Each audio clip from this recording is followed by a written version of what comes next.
Hi everyone, in this video, I'm going to show you how to increase or decrease font size in WhatsApp chat. There are 3 text size options on WhatsApp: small, medium, and large.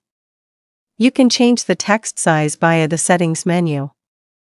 Here are the simple steps to increase or decrease font size in WhatsApp chat.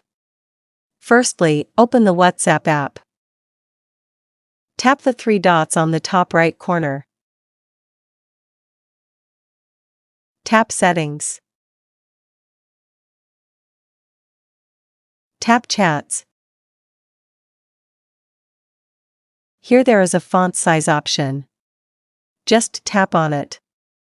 To reduce the font size, select Small. Now let's see the results. The display font looks smaller. And let's compare if we use large fonts.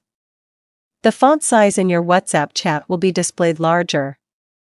That's the tutorial on how to increase or decrease font size in WhatsApp chat. I hope this video will help you. See you in the next video. Thank you.